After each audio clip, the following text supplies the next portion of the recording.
Somewhere beneath your feet, protected by tons of concrete and steel, lies a hidden world. Secret bunkers, built to survive the end of the world as we know it. Today we'll explore the 10 most extraordinary bunkers ever built. Installations that few know about and even fewer have visited.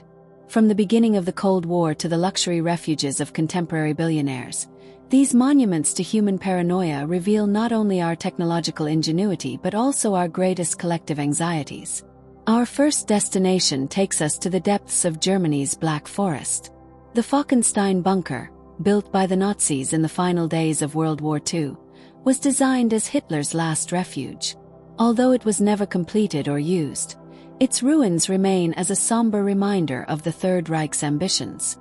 Carved into the solid rock of the mountain, the complex was meant to include quarters for Hitler and his inner circle, communication rooms, and even a private theater. Construction was halted when Allied forces approached, leaving only partially completed tunnels and the ghost of what could have been the last bastion of the Nazi regime.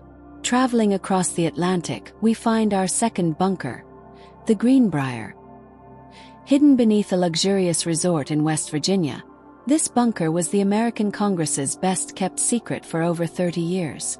Built during the Eisenhower administration, the Greenbrier was designed to house all 535 members of Congress in case of a nuclear attack.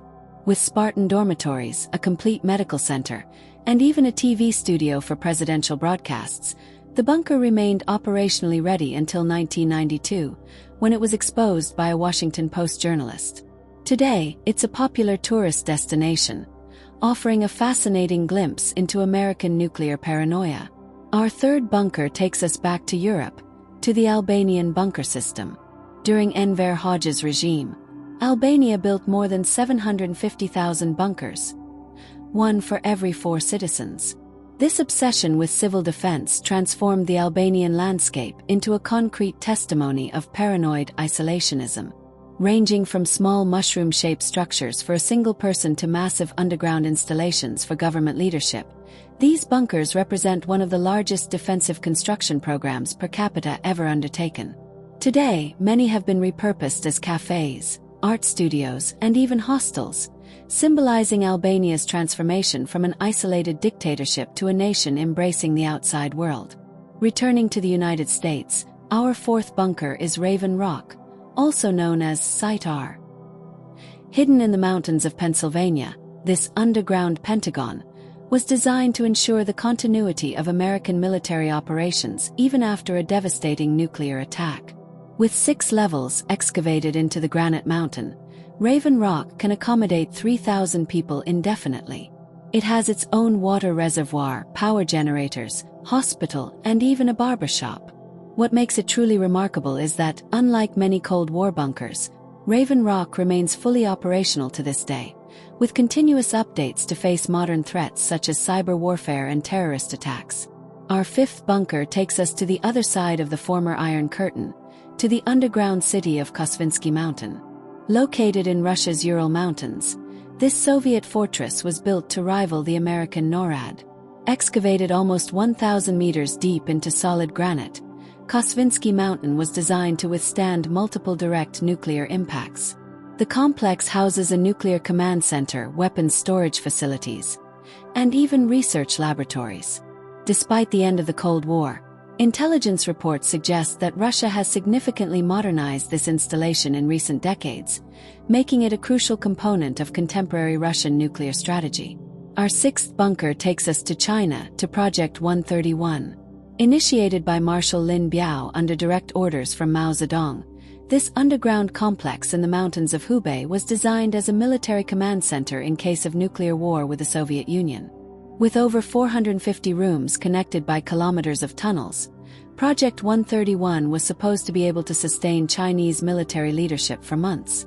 Interestingly, construction was abruptly halted in 1971 after Lin Biao's alleged coup attempt against Mao. Today, parts of the complex are open as a museum, offering a rare glimpse into Chinese nuclear preparation during the height of the Cold War. The seventh bunker on our list is Mount Weather, perhaps the most important government continuity facility in the United States. Hidden in the mountains of Virginia, This 600-acre complex serves as FEMA's Emergency Operations Center and the primary evacuation site for American executive leadership during crises. Built in the 1950s, Mount Weather has its own police force, fire department, medical facilities, and even a radio and TV studio for emergency communications. The underground complex includes dormitories, offices, and a replica of the White House Situation Room. After the 9/11 attacks, Vice President Dick Cheney was frequently kept at Mount Weather as a security precaution, demonstrating the continued importance of this facility in the modern era. Our 8th bunker takes us to Switzerland, a country that has elevated civil preparedness to an art form. The Swiss national bunker system is unique in the world, with capacity to shelter 114% of its population. Yes, you heard correctly. Switzerland has more spaces in bunkers than citizens. This extraordinary network includes both public and private shelters, with laws requiring each new building to include a nuclear shelter. Additionally, larger facilities such as the Sonnenberg bunker in Lucerne can house up to 20,000 people.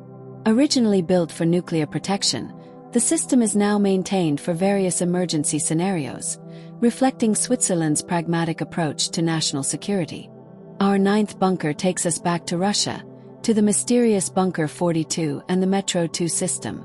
At 65 meters beneath Moscow's streets, connected to the city's metro system by secret passages, Bunker 42 served as a Soviet nuclear command post during the Cold War. More intriguing, however, is the Metro 2 system to which the bunker is connected. A parallel network of tunnels and facilities that supposedly extends for hundreds of kilometers beneath Moscow. Officially denied by the Russian government until recently, Metro 2 allegedly connects the Kremlin, Vnukovo Airport, the Remenki government complex, and the secret city of Chekhov. While Bunker 42 is now partially a museum, much of Metro 2 remains operational and highly classified. Our 10th and final bunker represents the future of these installations. The Oppidum in the Czech Republic. Considered the largest private bunker in the world, this underground fortress symbolizes a new era of disaster preparedness, led not by governments but by billionaires. Originally started as a military installation during the Cold War, the complex has been transformed into a luxury refuge with apartments, a swimming pool, spa, theater, and even an indoor garden with artificial light. Protected by a 2-ton armored door, the Oppidum can sustain dozens of residents for years in complete isolation. This trend of privatized bunkers raises profound questions about equity and collective survival in an increasingly unstable world. The evolution of bunkers, from Cold War military shelters to luxurious refuges for billionaires, reflects our changing fears, technologies, and social structures.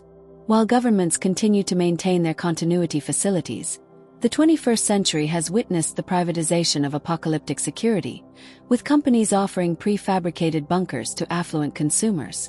This trend raises important questions. In a future where global disasters become more likely due to climate change and other threats, who will be offered protection? What kind of society will emerge if only the wealthiest survive a global catastrophe? Perhaps the real challenge is not to build deeper or more luxurious bunkers, but to create social, political, and environmental systems that reduce the likelihood of needing them. After all, even the most sophisticated bunker offers only a temporary solution. Eventually, its occupants will need to emerge into the world that remains.